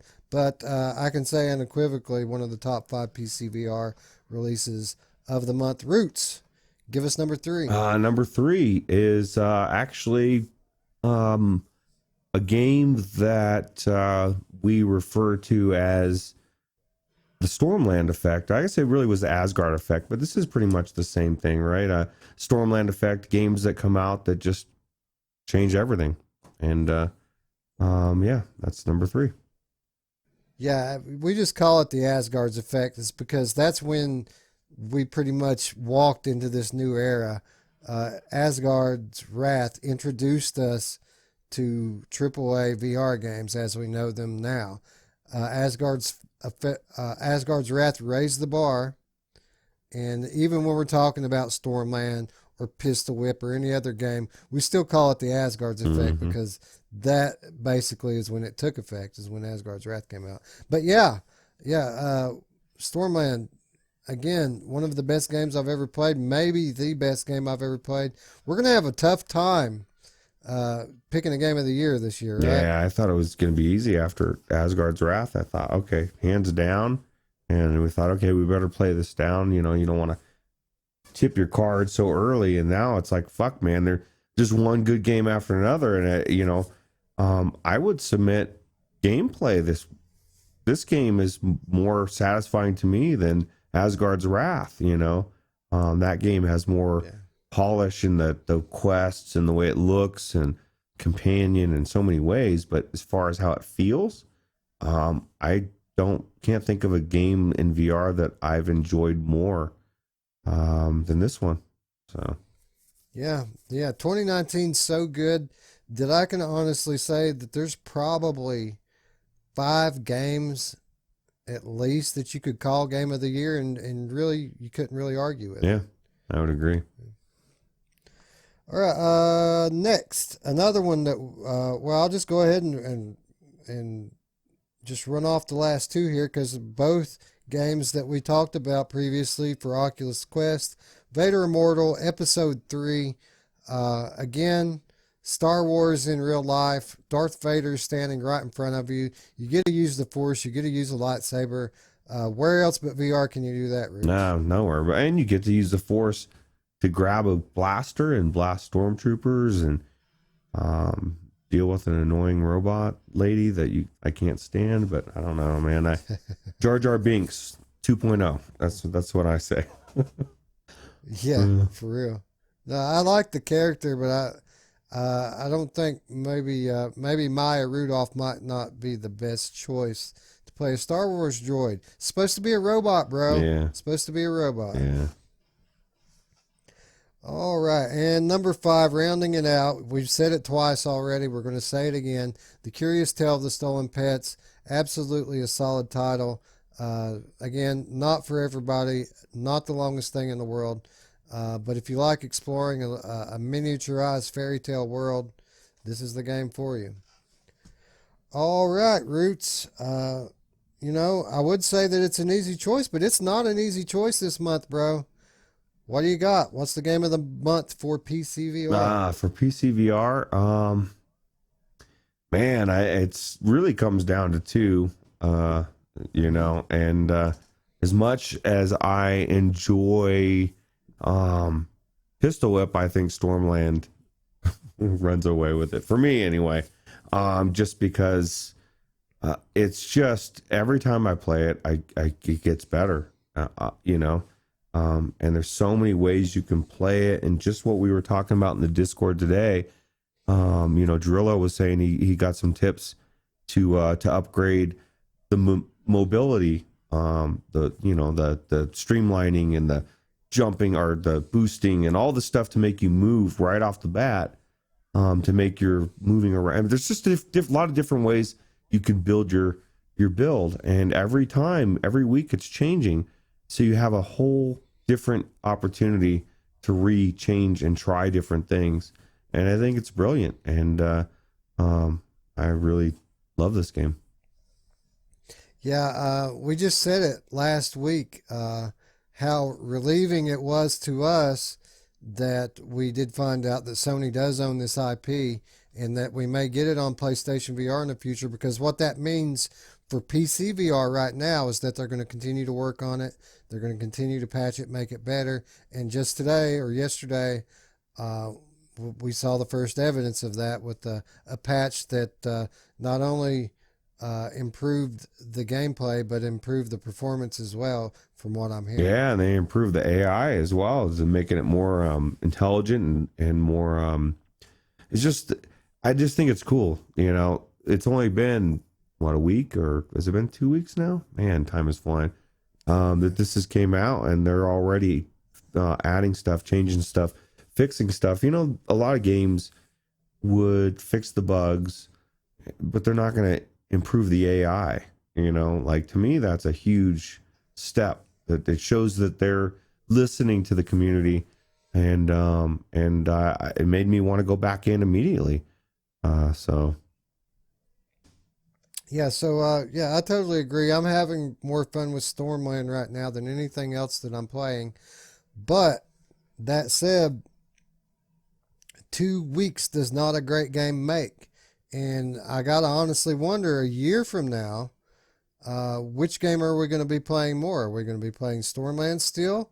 Or are we going to be playing Pistol Whip? So I'm going to go ahead and, since you chose Stormland, Pistol Whip is a worthy opponent for Stormland. It's a toss-up. Either one, there's no wrong choice here. But if you're picking Stormland, I'm going to pick Pistol Whip because, what 2 weeks is 2 weeks. What about 2 months? What about 12 months? Pistol Whip, we know the style of gameplay that it is. It's a replayable game, and we just know that they're going to keep adding levels and features into it. And who knows, in a year's time from now, maybe Pistol Whip's the best game we've ever played. Yeah, maybe. Yeah, it's true.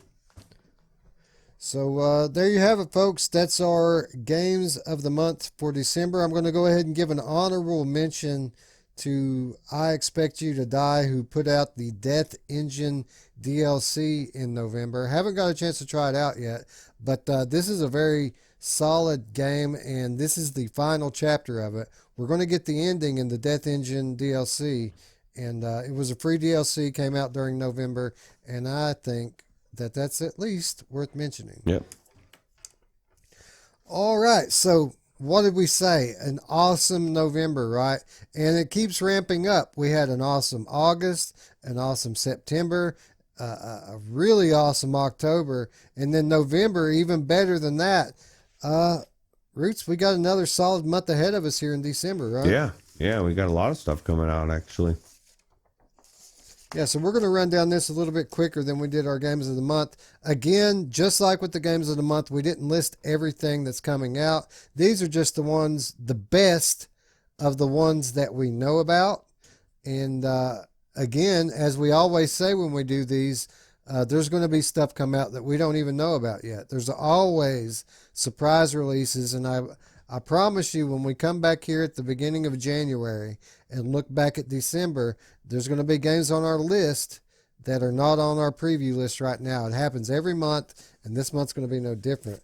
But even if it is, Ruuts, pretty good menu here, right? Yeah, let me ask you this. Do you think that will ever change? Because I don't remember flat gaming being like this. Like, you know, that you have set dates for games. You don't have shit just drop out of nowhere, you know, and it's cool. But at what point does it not, you know, everything has a formula, and the only reason why they're able to get away with it is because it's not as big as it is. And I would imagine once it gets really big, you're not going to see, you know, they're going to want people to know when shit comes out. It's just bizarre. It's always been bizarre to me to just drop shit out of nowhere.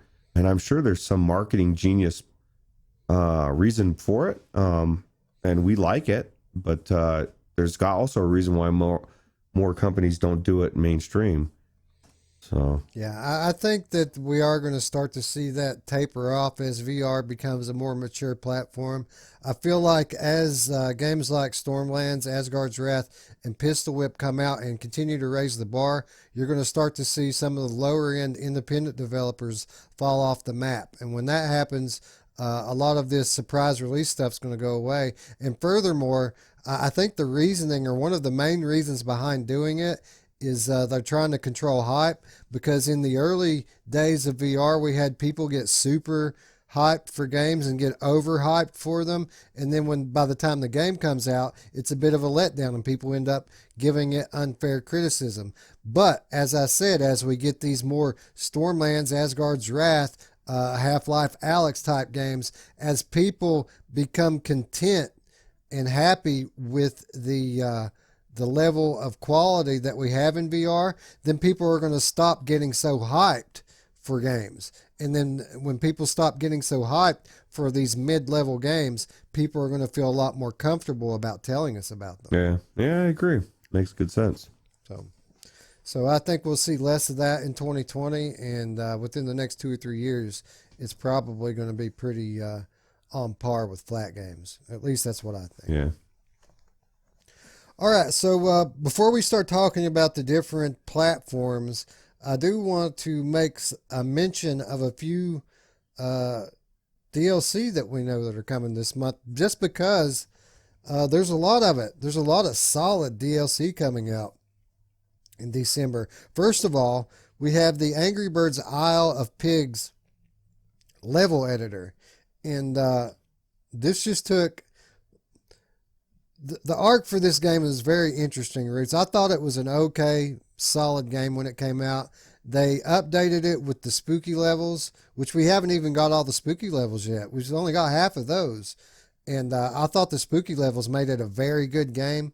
This Angry Birds Isle of Pigs level builder is going to be a Mario Maker style of thing, where the community contributes their levels to it, and it's going to mean unlimited quality content in this game, and freedom like we've always wanted in it, to use what bombs we want, or what birds rather that we want. And I think that this is going to make this a great game. Ruuts, what do you think? I agree. You know, I'm not one to build things, but you know, or at least I would. You got to have a lot of creativity to get all these chain reactions. But one thing I am hip on is watching what other people have done, because there's a lot of very talented people in this world, and just seeing what people can do with something like this, and like you nailed it, it's unlimited potential for levels. You know, especially if they do it right and people really do, you know, take off and start creating stuff. Who knows what the hell we'll get? Maybe I will create one and it'll be the best one in the world, and everybody will be looking for Ruuts' level, but probably not. Yeah, I'm the same way. I won't. I've never made a level in Mario Maker, and I have Mario Maker 1 and 2 here. I have Mario Maker 1 on 2 different platforms. Never made a level, but you know what I will do? I'll go in there all day playing other people's levels. Uh, well, I mean that is if I were a flat gamer and still playing that stuff. But anyway, the point is, I'm just the same. I won't make it, but I'm very excited to have this pretty much unlimited content. Now, what I heard about this game, and I'm not sure how it's going to work or if it's even true, but what I heard is that this update, this DLC, is only free for a little while. So when it hits the store, get it because it's not going to be free forever. That's weird. It is weird. Yeah. Anyway, next DLC we're going to talk about is one we've been waiting for since E3, Beat Saber 360. This is coming to every platform in some form. We always wondered because initially they said it was just coming to Oculus Quest because obviously it's perfect for Oculus Quest. But I know that even PlayStation version's getting an update that is 120 degrees rather than a full 360. So yeah, Beat Saber 360, highly anticipated, supposed to hit the game in December. I like how it says spring 2019. They sure missed their deadline on that one. Yeah. All right. Pistol Whip High Priestess coming out on the 19th of December. This is a brand new level, one of a few from what I hear that we're going to be getting for Pistol Whip. This is what we said we wanted when we first got this game, Ruuts. It looks like they're giving it to us. Yeah, and it's so quick too, man. You know, everybody was complaining about $25, and that was one of our biggest concerns was that we were going to have to pay for DLC. So at least we're getting one for free. I would imagine they're going to do a few, and let's be honest, if you want to have songs, if you want to have your favorite popular songs, the royalties cost money. So eventually we're going to pay for those songs. And you don't have to. That's one of the beauties of these DLCs is usually they're independent songs. And if you really love a certain song, you'll pick it $2. I don't know, man. People will pick up anything on iTunes for $2. But then they'll bitch about picking a song up on Pistol Whip. So. Right. Yeah, well, they have confirmed that we are going to get a few of them for free, so that's cool. Yeah, it is. All right, the last DLC I want to talk about is one that I alluded to just a little bit earlier, and that is The Curious Tale of the Stolen Pets. This, not the biggest DLC. This is just a minor thing that they're adding in for the holidays. Apparently, they're going to go back through all 5 levels and hide Christmas gifts. Now, what is collecting those going to give you? Probably some sort of achievement, I would imagine. What kind of gifts are they going to be? No idea. All we know is that that's what they're doing. They're doing a holiday update, hiding some gifts in there. So for those of you who enjoyed exploring this world, there's going to be more and a reason to go back in. Cool. All right, so let's get to our PSVR preview. Well, the first one is literally out today. The first title that we're going to be talking about is Stardust Odyssey. This is a game, I guess a few content creators got the early key today, and I watched a little bit of footage of it.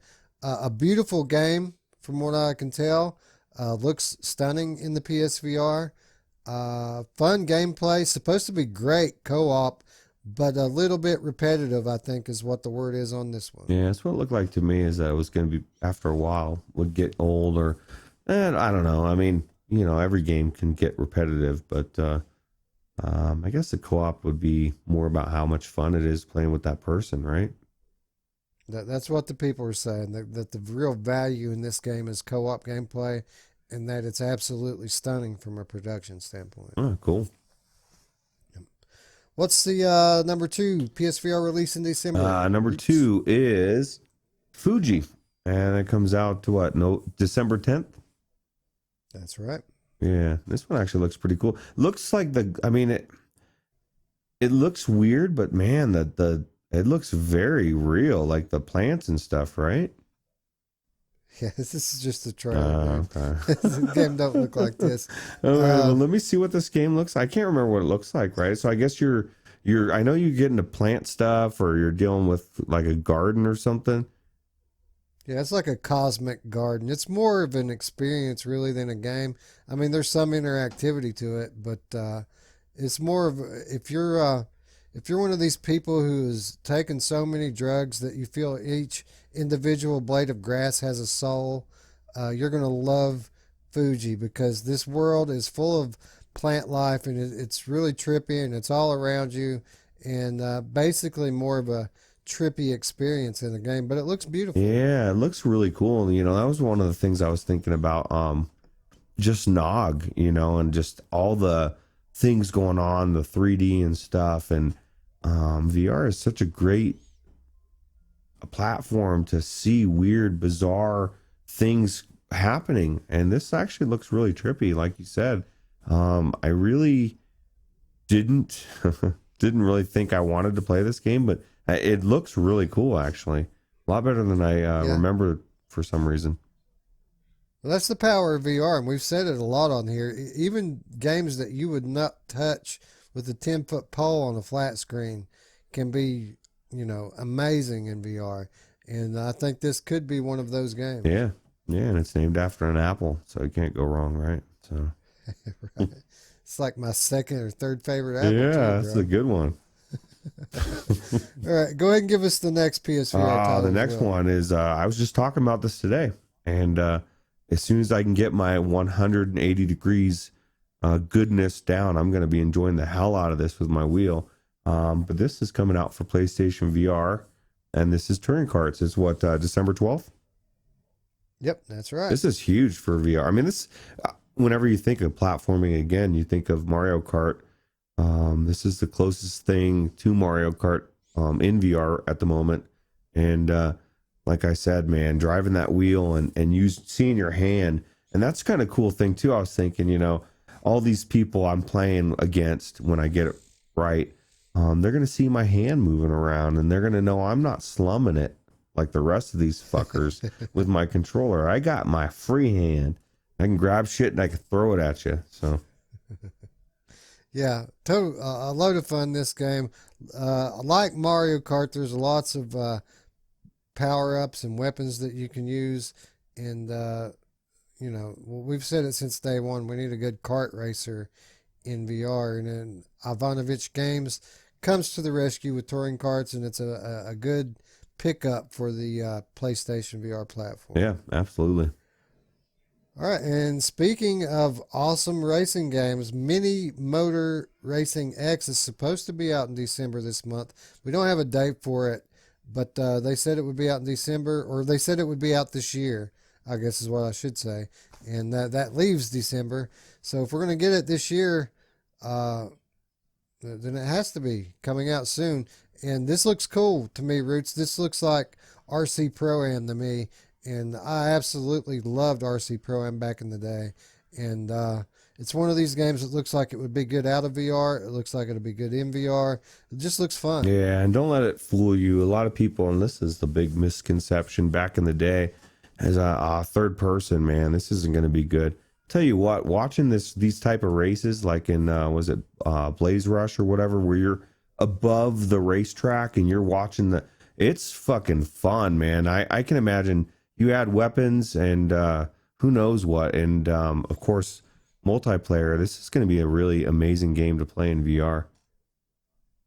Yeah, it's games like this that make you really appreciate the 3D in VR because you see all these little miniaturized things in front of you and it looks literally like they're right in front of your face. They look like toys, like they're actual real toys. We were admiring the toys in Farpoint lobby earlier today just because of how real they look. Yeah, they look really cool actually. That was really cool.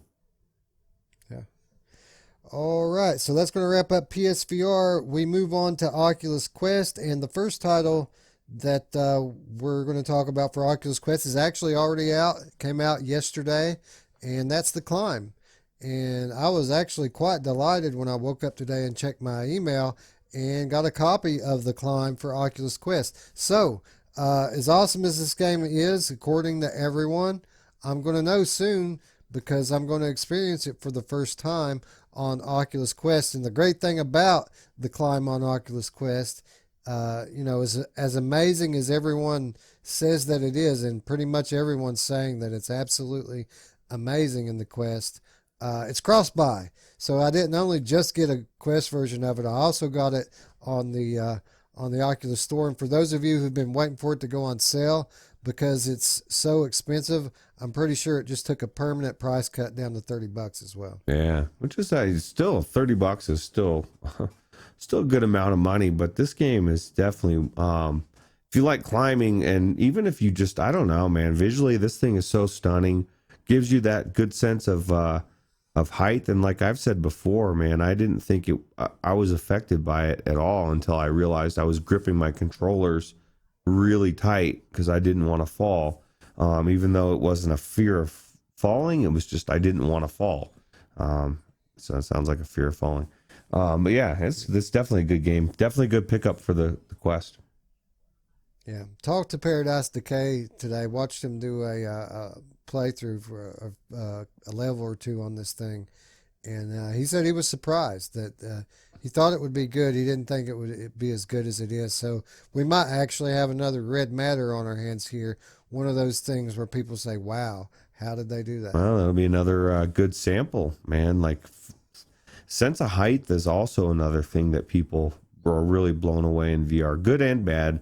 If they're afraid, I mean, either way, just feeling like, whoa, I'm way up high when you're standing in your living room. You can't feel that on a flat game. You just can't. So that's right. There's so much about VR that's just unlike anything else. That's what makes it such a hard sell to people, because you can try to describe how VR is to people, but there's no way you can ever understand it. We don't have words good enough to accurately describe the sensations that you feel when you're in virtual reality. Yep. All right, Ruuts, the number 2 title, another one we've been waiting on for a while. What is it? All right, this one is huge for the Quest, and that's Arizona Sunshine. Just because, again, we don't have very many zombie games on that platform, and it's an exciting time to get a Quest, man. Look at all these games coming out before Christmas, everything that's already been out. People are going to get the Quest on Christmas Day, and they are going to be blown away because they actually have good titles. They have a lot of very good choices and a whole plethora of more coming. So yeah, and check this out. Unlike last week, we actually have Oculus Quest footage this week. And take a look at this thing, dude. Can you believe that this is on a mobile processor? No, I can't believe it at all. You know, it's it looks like everything, especially the guns. Look at this, how good that gun looks. You know, it's just I think people are going to be blown away, and it's going to bring something like, something that's got a good story that it's been one of your favorites, and they're going to get right into the Quest for the first time and be battling zombies. I think it's awesome. Yeah, there's not enough games like this on Quest where you have a good 5-hour, 6-hour campaign to play through. Absolutely what it needs. Unfortunately, unlike the Climb, the Arizona Sunshine people have decided to stick with their $40 price tag on this thing. So, but I'm pretty sure that it is cross-buy. So if you have it on one, have it on the Rift platform already, you should be able to just get this one for free. Cool. All right, so the next game that we're going to talk about is another one that we've been waiting for a long time about. We first heard about it during the launch of the Oculus Quest. We've known it was coming. We never knew when until recently, but on the 13th of December, we're finally getting Vacation Simulator for Oculus Quest. Now, Ruuts, as you know, rest in peace, my poor television died while I was playing this game, but now that you're putting people in it untethered, there's no hope for the televisions in the VR community, is there? Yeah, you better maybe go to a room with nothing in it, or like a gym or something. One of the best things about this being on Quest, and we kind of alluded to this, it's very, it really needs your space. You need the space. Like you either need to make your space small and barely move around, or you need to be able to move around and have a lot of space. And I think the Quest will allow you to utilize that more, especially you in your specific case, because you can go out to a bigger area. Like I literally, at the time, my space was so tiny that I had to shrink it. I had to shrink it because it was not going to be possible to play this game. And so I think the Quest being wireless will actually help this. What do you think? No, I absolutely think so. And I think that actually, as long as it ports as well as I already know that it is, I think the Quest might be the way to go on this one, only because there's a lot going on in this world. It's a big step up from Job Simulator, but it's node-based teleportation, and you can't really move around in it the way that you want to using the controls. So being tetherless in this game and being able to walk around is actually going to let you explore these levels a lot better. And if it's anything like Job Simulator, that is. Job Simulator, you can walk around in. It doesn't push you back. It doesn't put up invisible walls. You can actually move through the game. And I bet Vacation Simulator is the same way. And I'd be surprised if this isn't the best version of Vacation Simulator. So let me ask you this. If you're playing the Quest version and you're sitting in a hot tub and it's telling you to throw a fish or something, do you do you have some PTSD? Do you start to shake a little bit and you're like, no, I'm not doing this, man. Bad memories. I broke a TV. I'm not doing this. Yeah, I still pull my punches to this day ever since that happened. That's something you only do once and then you start to be a lot more careful. Yeah, it's one of those things that I literally I face the opposite way from my TV, even though it's a good distance away from where I would be.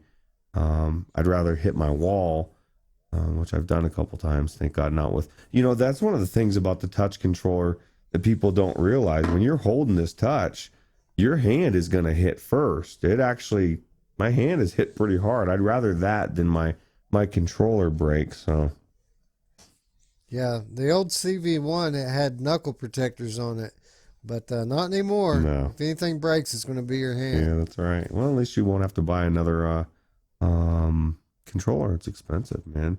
It's not expensive to do surgery on your hand. Oh, never mind. All right, so moving on. Well, the next title actually is one that we didn't think we were going to get for Oculus Quest, and that title being Pavlov. When they first announced that he was working on Pavlov for Quest, he shortly thereafter came out and announced that they weren't going to let him release it. But apparently now we're all kumbaya, happy friends in the world. Is this Pavlov? This is TTT Pavlov, which is Terror in Terrorist Town. There's so many modes in this game, dude, that have nothing to do with this. TTT is one of the biggest games that people have loved to play on Gary's Mod and other flat games. So this is huge, and people love it. So I had no idea that this was even a thing. yeah. Oh, okay. Well, I don't know if this is coming to Oculus Quest or not, but Straight Pavlov is coming to Oculus Quest on the 19th of December. Seems like the Quest store is loosening up a little bit. In fact, I just found out today that 2MD Football, one of those previously rejected titles that wasn't going to be allowed on Oculus Quest, now it's coming to Quest. So apparently Oculus is loosening up a little bit. They're actually, I read last week that they're bringing a game called Sunshard over to Quest, and this game originally released on SideQuest. It was a sideload app. So if they're willing to do that, then there's hope. There's hope for To the Top. There's hope for Touring Carts and all the other developers who have been shunned over the last 6 months. Stick with it. Apparently, Oculus is starting to come Do around. you think it had something to do with, at least for this game, the fact that they were going to put it out for free, side loading, and it's like, well, maybe we can make some money off this instead of giving it out. Makes sense. I think anything that Oculus can do to keep people from beginning the process of sideloading, because once you start it, then you're in. And something like Pavlov is just the sort of game that will make people go through the 20 minutes of work to start sideloading on their thing. So yeah, I think it's smart, especially with the more popular titles. Uh, Man, To the Top could really ream them if they wanted to, but they've really went silent. Even I've tried to ask them questions about it a couple of times over the last few months, and they just won't even talk about it anymore. So I don't Mm, know what's going on with them. Maybe they've got some kind of deal going on with Oculus. Hopefully that's what it is. But even if it were the case, I don't know why they wouldn't just say so. I don't know. Maybe they're afraid of disappearing. I don't know. It's Facebook. I tell you what, they were very chatty when I tried to talk to them right after Oculus said no. They told me all about it then. Yeah. But ever since they talked to Ruben, they haven't said a word. So Yeah. who knows what's And up? maybe it is coming. Hopefully, Yeah. it should. It should already be here.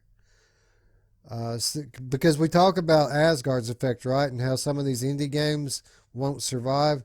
To the Top, definitely not in that category. Still one of the best games in VR, and still totally unique. Nothing else like it. I mean, I guess there's Don't Look Down at a couple of other games that are kind of like it, but nothing on the quality level that To the Top Yeah. is. I agree.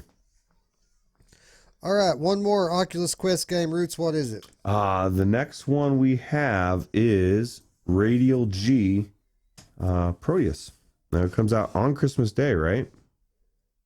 Yeah, I think so. That's I took this date from a website, and I don't know if it literally comes out on Christmas Day. I think I once saw a promo that said Holiday 2019, so maybe that's what they're assuming is that it's going to be out on Christmas Day.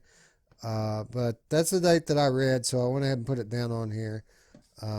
Hopefully it is. Hopefully we get it soon. It looks really Yeah. cool. I know that a couple of people have already played this on YouTube, so looks pretty awesome. Yeah, it looks like it's, if they're already playing it, it's coming soon, right?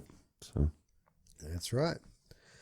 All right, and that brings us to PCVR, and we only did 4 for PCVR, unlike the 5 we just did for Quest, but they're 4 bangers pretty much. Starting off with Boiling Steel, coming tomorrow from Mirrorwind. We did a whole segment on this game during our last episode, Virtual Strangers 36. If you want details on this game, go back and check that out. But what this is a fast-paced shooter game, but you're not using guns, Ruuts. You're using power tools, right? oh yeah. I didn't know exactly what you were using, but yeah, that's I guess if that's the case. Definitely looks very high paced, fast action. So it looks cool. Yeah, well, we're going to know soon enough. We're going to find out tomorrow, right? Coming to HTC Vive, Oculus Rift, and Viveport. I'm hoping that this is going to be an Infinity title. It looks like the type of title that comes to Infinity. $20 if not. I'd be surprised if it's not Infinity title. But we'll see. Yep. Even if it's not, $20 is not too bad, really. Well, I can say this: if it is $20, it's a very high candidate on the list for the Monday show next week. So stay tuned. Yep. All right, Reese, what do we have next? All right. This next one we just talked about yesterday, or I guess Monday, on the Sunday show. And I wasn't really that psyched about this, but the more I watch it, the more gameplay I see, I'm really kind of psyched to try this. It's not my genre. I'm not a big anime person, but this world looks so beautiful, and I'm very intrigued to see what it's going to be like. Yeah, Nostos is a game that we've known about for quite some time. What a trailer, man. These guys get it. If you want people to even give your game the first look, You've got to have an awesome thumbnail, you got to have a good logo, and you got to have a good trailer. And these guys have knocked it out of the park. If I didn't know better, I would say that this game is coming from a AAA dev company because that's what it looks like. Yeah, yeah, it looks unique. The art style looks different. And it's co-op, correct? I think that it is co-op, right? I'm pretty sure that you're right about that it is co-op and multiplayer. I don't think it's even just 2 players. I think that you can have multiple players in this one. Yeah, so I'm really interested in this, and I like that they're speaking Spanish. They left the H off that hola. But yeah. Anyway, this is a great looking game. Generally not my genre, but again, like we just said, VR makes everything good. So it's a big, beautiful world to explore, and really that's all it takes for me. Yeah, yeah, me too. All right, number 3 is this one's notorious. Ruuts, why don't you tell us about it? This one has been anticipated for, I don't even know, 6 months, a year, and actually really blew up in the last few months, 3-4 months, with all the videos, and that is Boneworks. And what is going to make this amazing is the physics, right? This is supposed to be the best physics-based, well, it's not a tech demo. That's what people were worried about, but it's really supposed to be revolutionary. Yeah, apparently that's the selling point of this game. Everyone that's played it has said that it's the closest to real life interactions that we've seen in VR to date, and that enough is enough to make you want to play it. But recent footage in recent days has really got me hyped for this one. Yeah, even just that, throwing that box of ammo off and busting it open and grabbing the ammo just seems like it'd be very satisfying, right? Yeah, yeah. There's a hatchet. Yeah, yeah. So I'm sold. I'm sold, bro. I'm psyched. You know, it's funny. It's just the range of emotions in VR, because it wasn't even a month ago we were both saying, I'm not that psyched for this game anymore. It's like, I don't even know what the hell's going on. It's just, you see more footage and you start, it's just, it looks so good. So check it out, dude. You have to use a pallet jack to clear the way. How cool is that? Super cool, man. I mean, if you didn't know better, and people didn't know better months ago, you could think this was a Valve Half-Life game or something of that nature. It's just very done so well. So yeah. Well, not going to have to wait very long. On the 10th, less than a week away now from Boneworks. Wow. I'm psyched. I think this could be the one. This could probably be the new game that knocks Stormland down as far as what people are playing. And it's like, I want to play more Stormland, but Boneworks, man. I just got Boneworks. So. Yeah, and not 2 days after Boneworks comes out, Budget Cuts 2 is coming out. And I know what you're saying. Budget Cuts 1 was a bit of a letdown. Well, let me tell you, friends, Neat Corporation, they heard you say that, and they brought in our friends at Fast Travel Games to bring that special sauce to make this into a VR game that everybody wants to play. And it looks good, man. It looks like you're not going to be confined to that building anymore. You're going to venture out into the outside world. Looks like there's going to be tons more weapons. It looks like a solid title, doesn't it? Yeah, and that was one of the things the knives were cool and stuff, throwing knives, but I want to use bow and arrow. I want to throw robots off the side of a building. So I get to do both. Yeah, man. Yeah, a game that I've been looking forward to since I first saw this trailer, a game that I wasn't very psyched about until I saw the trailer, but I know the quality of work that comes from Fast Travel Games. Everything they do seems like it came from a much bigger studio, and definitely looking forward to this one on the 12th. All right, Ruuts, what a show, brother. I think we made it through it, right? Yeah, it's quite a bit, right? Yeah, well, man, they keep bringing these games out. Who are we? I mean, it's our job to tell the people what's coming, and trust me, guys, there's more. There's more. These are just the ones that we felt like we had to talk about. there's way more games coming out. And like we said at the top of the segment, there's going to be even more that we don't even know about yet. Yeah, I guarantee there's going to be games that make December's list that we didn't even know existed. So, Yep. Absolutely. So, yeah, that's going to wrap up the Monday Show 16. Again, we want to remind you guys to join the Discord by clicking the invite link down below. Come and help us plan the 2019 show coming up in just a few weeks from now. It's going to be an epic party. We need your help. We need your ideas. Join the Discord, and help us out. And that's it. For those of you who like the video, click this button right here. For those of you new to the channel, click the red one and the bell to keep up with all of our videos here on the Virtual Strangers channel. That said, we'd like to thank you, friends, for watching. And for Ruuts, I'm Wes. Thanks for watching, friends. We'll see you tomorrow. Bye-bye. take it easy.